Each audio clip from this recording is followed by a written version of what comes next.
그래서 이제 이런 미디어라고 하는 게 사실은 우리가 너무나 많이 이제는 접하잖아요. 스마트폰 때문에도 그렇고. 근데 사실 수동적으로 접하는 경우가 굉장히 많죠. 그래서 미디어와 놀자. 미디어와 놀아서 미디어를 소모하는 것만이 아니고, 이미지를 소모하는 게 아니고, 이미지를 우리가 만들어야 된다. 새로운 이미지를. 그리고 그 미디어와 노는 거를 통해 가지고 새로운 인포메이션을 창작을 해야 된다. 굉장히 그걸 저는 중요하게 생각을 합니다. 그런 맥락에서 이제 성남의 영상 미디어 아트센터라는 게 있는데, 그게 성남 아트센터 안에 있어요. 보시면 이게 성남 아트센터인데, 이 성남 아트센터에 무대 창고가 이렇게 있어요. 지금 보시는 이 하얀 벽면이 그 안쪽이 무대 창고예요.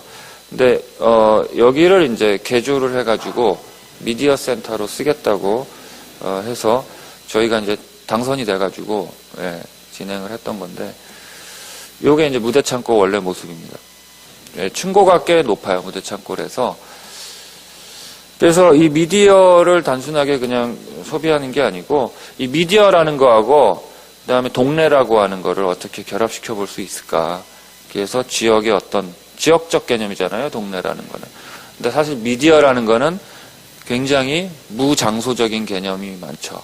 이 두 개를 어떻게 결합해 볼 수 있을까 고민을 했고, 그러면서 동네를 또 바꿀 수 있는. 이 모토는 제가 정한 게 아니고, 이제 이 기획하신 분들이 저에게 준 미션이었어요. 되게 사실은 어려운 미션이죠. 그래서 공간 자체가 사람들의 관계를 매개하고 소통시키는 공간 자체가 미디어가 돼야 된다라는 거가 이제 제 주장이었고, 그랬었습니다. 그래서 아까 말씀드린 그런 기능적인 공간, 아주 일방향적인 공간이죠. 이 학습 공간이라고 하는 게 대부분 그게 아니고 이런 일상적 커뮤니티 공간의 플랫폼이 됐으면 좋겠다. 그래서 보시면 이게 기능적으로 딱딱딱딱 이렇게 나눠져 있지만 이것들이 뭔가 인터액션을 일으키고 뭔가 융통성 있게 공간들이 변형되고 할 수는 없을까. 그러면서 비정규적인 어떤 활동들이 만들어질 수는 없을까. 이런 고민들을 하면서 작업을 했습니다.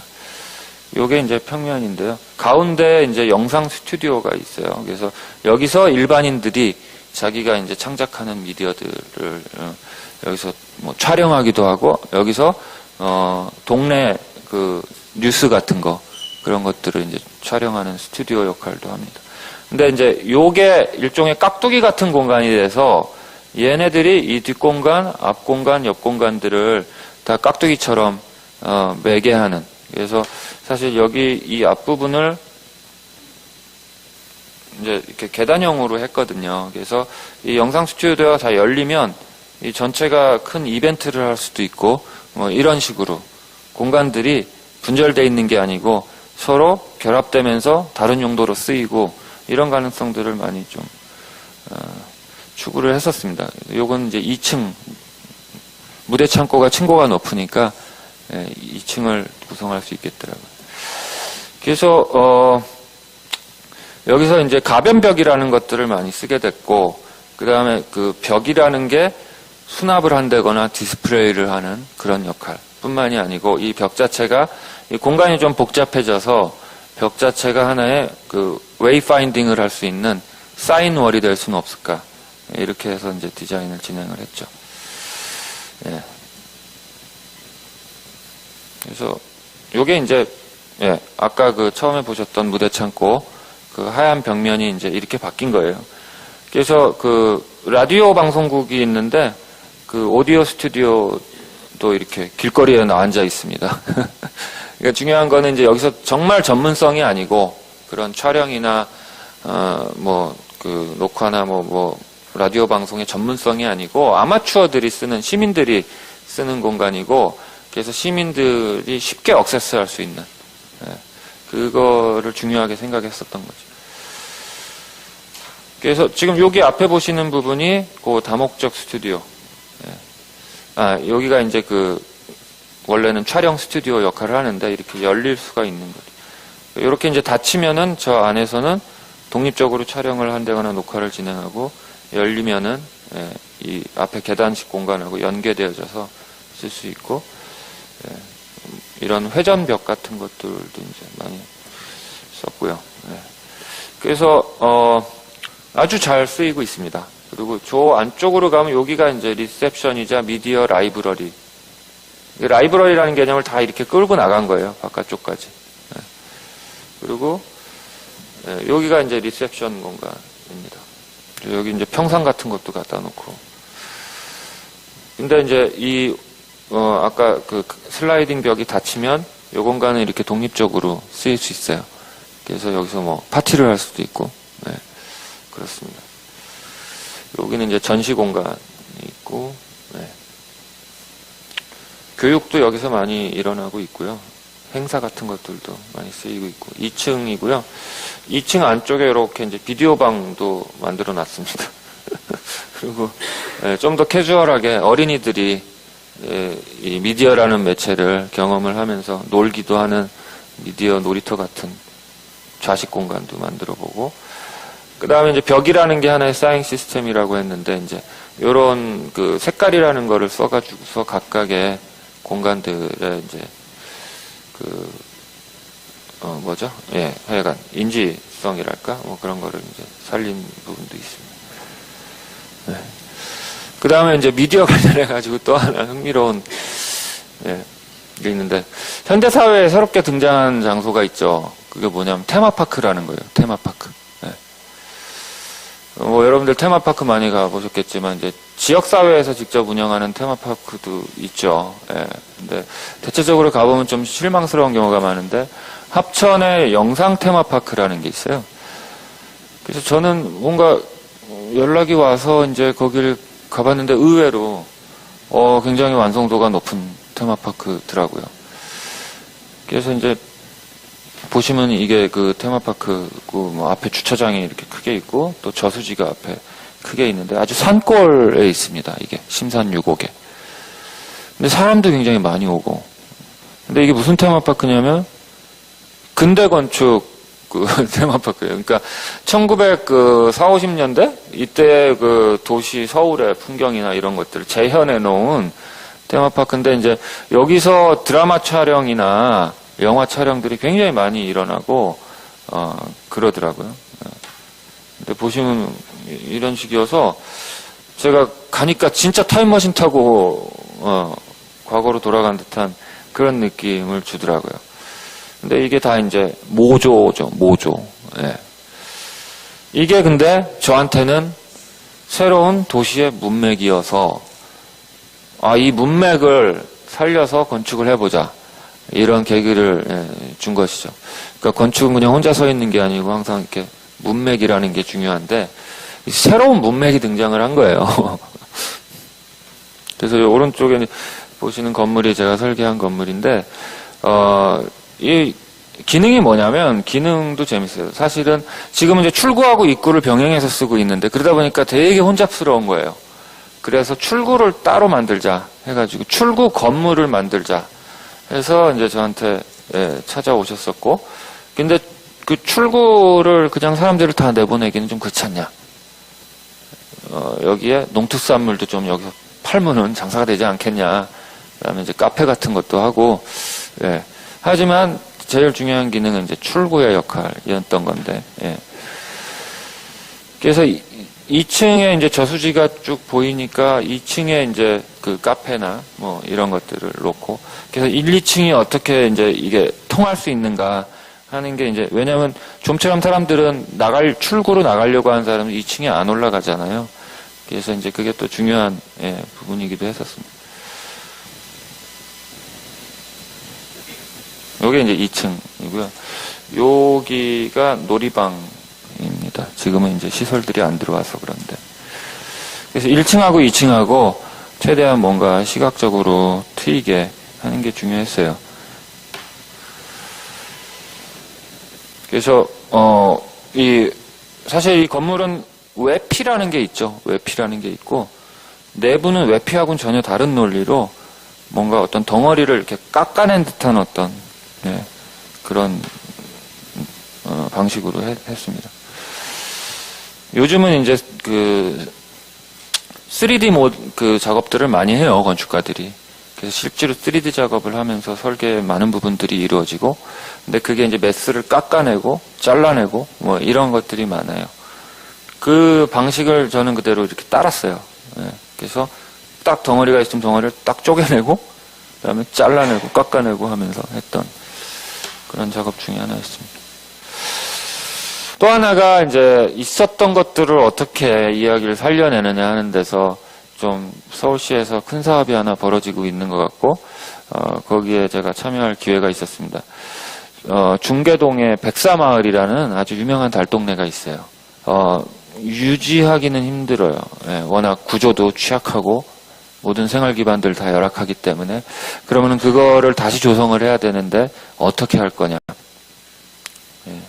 근데 지금 보시는 것처럼 이 달동네는 이 길들이 사실은 소통의 장이었었죠. 예. 뭔가 이런 어떤 삶이라고 하는 것과 건축이라는 게 어떻게 같이 갈 수 있을까? 그거는 사실 그 현대 건축가들한 모든 이들한테 굉장히 큰 고민거리예요. 예. 우리 사회의 고민거리이기도 하고, 우리의 삶이라고 하는 것, 생활이라고 하는 것과 우리의 물리적 공간, 이게 어떻게 잘 같이 가서 더 삶이 풍성해지고 환경도 풍성해질까? 예. 아파트에서 벗어나서, 예. 그런 아파트의 어떤 대척점에 있는 게 어떻게 보면 달동네죠. 우리 굉장히 많은 달동네들이 있었는데 아파트가 다 잡아먹었죠. 다 잡아먹고 지금은 그냥 향수 여행 떠나는 기분으로, 추억 여행 떠나는 기분으로 달동네를 찾아가죠. 그것도 참 이상한 현대성이에요. 제가 봤을 때는. 예. 과거에는 그렇게 꼴보기 싫다고 철거하던 달동네를 지금은 마치 자기 고향이나 되는 듯이 찾아가서 그렇게 사진을 찍어대고 페이스북에 올리고 정말 웃기는 상황입니다. 예. 근데 이 백사마을 프로젝트는 저는 일부 참여한 거고요. 굉장히 많은 건축가들이 협업을 하는 과정, 아주 지난한 어떤 협업의 과정이 있었습니다. 그다음에 이 전체 마스터 플랜 자체가 엄청난 고생을 해가면서 모든 달동네의 현장을 다 기록하고, 그 작업이 굉장히 중요했었던 것 같아요. 기록하고, 예. 근데 이제 제가 요 2개 마킹된 영역을 이제 했었는데, 그러면서 이제 이곳에 여러 공동시설들을 어떻게 배분할 거냐. 그 아파트 단지 보면은 그냥 근생이라는 건물 뚝 있고, 그 다음에 관리사무소 건물 뚝 있고, 뭐 이런 식이잖아요. 그게 아니고 좀 더 작지만 산발적으로 이 공공의 어떤 것들이 어떻게 들어갈 수 있을까, 이런 고민도 있었고, 무엇보다 여기서 마스터 플랜상에서 그 아주 특이한 점은 원래 달동네가 가지고 있는 어떤 각 집들의 경계들이 있잖아요. 그 경계들을 그대로 유지하자. 그 상태에서 이 전체 설계를 해보자. 이게 이제 아마 전 세계적으로 유례가 없는 새로운 시도인 것 같아요. 그렇게 함으로 해서 기존의 어떤 골목길 성격들이나 이런 것들이 다시 살아나고 이렇지 않겠느냐. 예. 지금 보시는 것처럼 이제 길과 터의 어떤 관계들이라는 게 있어요. 보시면 달동네 가면 재밌는 것들이 굉장히 사적인 영역들이 길 상황에서 벌어지기도 하고, 또는 어떤 집의 마당을 거쳐서 내 집으로 들어가는 굉장히 공적인 영역들이 사적인 영역 안에서 이루어지고, 이런 혼용성이 있죠. 예. 제가 처음에 100개 알 수 없는 방이라는 작품 소개드렸을 때 사실은 그런 혼용성, 공적인 것과 사적인 거에 이 관계들, 그런 거에 이제 관심이 많다고 했잖아요. 근데 사실 달동네가 전형적인 그런 예죠. 그 관계성을 어떻게 다시 한번 복원할 수 있을까? 이런 것들이 굉장히 중요한 부분이었습니다. 그 다음에 이렇게 길에 나와 있는 평상 같은 것들, 이게 사실은 이분들이 지나가면서 교류하고 만나고, 사실은 이것이 이분들의 어떤 달동네의 열악한 경제적인 상황이라는 게 있었기에 또 이게 가능한 거죠. 왜냐하면 이 사람들은 서로 상부상조하지 않으면 살기 힘든 그런 상황들이 있었고요. 네.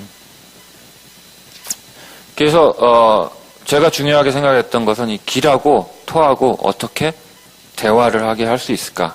예. 그 부분이었고요. 그 다음에, 그러니까 굉장히 작은 필지에 독립된 건물을 짓는다. 이게 이제 마스터 플랜의 기본이었어요. 그리고 최고 3층, 그리고 대부분 2층으로, 예, 이렇게 해야 되고, 그럼 이제 1층이었던 달동네가 2층이 되니까 일조권이나 뭐 이런 상황들이 이제 열악해지는 부분이 있죠. 그거를 풀어야 되는 게 이제 굉장히 큰 과제였고, 그 다음에 2층으로 올라가는 계단 자체도 굉장히 면적을 많이 잡아먹어요. 이 조그만 필지에서. 그래서 이제 공유 계단이라는 개념으로 접근을 하고요. 그 다음에 2층을 만드는 방식을 이렇게 이제 길에서 셋백을 함으로 해가지고, 옛날에 달동네 스케일감이랄까? 이런 거를 최대한 살려볼 수 있지 않을까 하는 고민을 했었습니다. 그래서 이 계단을 이제 세대가 공유하고, 이렇게 이제 공유하면서 사실은 어떤 소통들이 생기는 것 같아요. 네. 네. 그래서 저는 이제 이 2층이나 계단도 하나의 길이라고 생각을 하고, 길의 연장으로서의 이 공유 계단이라는 개념을 끌고 왔었죠. 그래서 보시면은 이제 채광, 이게 또 북사면이에요. 북사면이라서, 이제, 이 채광은 이런, 고측창 방식이나 이런 것들을 통해가지고, 그 다음에 코너, 이 서로 마주하고 있는 인동간격이 굉장히 짧기 때문에 코너창이라는 것들을 활용을 해가지고서 이제 일조권을 만들어내는. 그래서 요 왼쪽에 보시면 요게 이제 똑같은 위치의 달동네 사진이고요. 요게 이제 제가 계획한 부분의 사진이에요. 그래서 이 굉장히 경사가 많은데 일정 부분 이런 공유 계단이 있는 부분은 평지로 했어요. 그래서 지금 보시는 것처럼 이런 그 거리의 활동들이 많이 일어나기를 바라고 벤치 같은 것들도 많이 놓고 그래서 이게 이제 높은 데서 아래를 내려다보는 이런. 그래서 높은 데서 아래를 내려다보면 이 2층 테라스나 이런 공간들이 사실은 예, 자기 눈보다는 낮은 위치에 있으니까 하나의 또 다른 하나의 땅으로 보이는 그런 게 있을 수 있겠죠. 이런 이제 골목길 상황들 있고 지금 보시면 여기가 이제 이 아래로는 쭉 내려가는 경사지고요. 여기가 굉장히 뒤안길 같은 그런 예, 곳입니다. 그래서 이제 이런 풍경이 생기기를 기대를 하는 건데, 이제 사실 이거 역시, 그 소프트웨어하고 하드웨어하고 같이 가는 게 굉장히 중요한 부분이라는 생각이 들어요. 그래서 사실은 이 사업의 발단은, 하드웨어에서 시작을 했지만, 지금은 이제 이거를 어떻게, 여기서 도대체 어떤 사람들이 와서 살 것인가, 그 다음에 그 사람들이 왔을 때 어떤 시설들 또는 뭔가 지향하는 사람들이 있다면, 이거를 사업을 시도하는 서울시가 지향하는 사람들이 있다면, 그러면 어떤 앵커 프로그램들이 들어왔을 때 그 지향성에 맞는 사람들이 들어올 테고, 그래서 이 길의 문화라고나 할까요? 이런 게 생길 수 있을까 하는 게 사실은 굉장히 그게 관건이에요. 그래서 거기에 대한 이제 고민들을 다시 지금 이제 하기 시작했고, 그래서 사실은 이런 공공 프로젝트 하는 게 정말 리스크가 큰데, 예, 커요. 근데 계속 이런 시도를 하게 돼요. 하게 되는 게 뭐, 미련이 많아서 그런 건지 모르겠지만은, 그런 것들이 저한테 좀, 많이 의미 부여를 해주는 것 같기도 해요. 예. 그래서, 이상한 현대성입니다. 이런 공공적인 부분들, 이런 부분들이 사실은 굉장히 취약해졌잖아요. 그죠? 한국 사회에서. 원래 취약했죠. 뭐, 지금은 그나마 뭐, 시설적인 면에 있어서는 굉장히 많이 좋아졌죠. 도서관을 가봐도 그렇고, 거리를 걸어가도 그렇고, 옛날에는 뭐 한강 고수부지만 가도 정말 썰렁하기 그지 없었는데, 지금은 굉장히 풍부한 느낌이 들기도 합니다. 시설은 좋아졌는데 이제 또 우리의 삶은 굉장히 각박하죠. 각박해요. 너무나 많은 인간들이 존재를 하고 그 다음에 뭐 나이 드신 분들도 이거 뭐 나중에 연금 받을 수 있겠어? 하는 불안감에서 살고 있고, 그러니까 여러 가지로 풍부해졌는데 동시에 여러 가지로 각박해졌어요. 그것도 참 이상한 현대성인 것 같아요. 그런 것들이 건축에서도 너무 많이 일어나고 있는 것 같습니다. 네. 그런 맥락에서 하여간 저도 미궁에서 살고 있는 것 같아요. 네. 미궁을 헤매면서 사는 것 같아요. 네. 그래서 참 제 처지가 이 처지가 뭐냐 도대체 이런 생각도 할 때가 있는데 또 막다른 길에서 탈출구를 찾는다고 네. 뭐 그런 탈출구가 나오지 않을까 하는 그 기대도 많이 합니다. 네. 그래서 저기는 막다른 길일 거야 이렇게 단정 짓지 않으려고 그래요. 네. 그러고서 이제 가보고 겪어보고 이러는 거 그런 게 중요하다고 생각하고 그런 맥락에서 작업을 하고 있는 것 같습니다. 네, 여기까지 제가 말씀드리고요. 네. 감사합니다.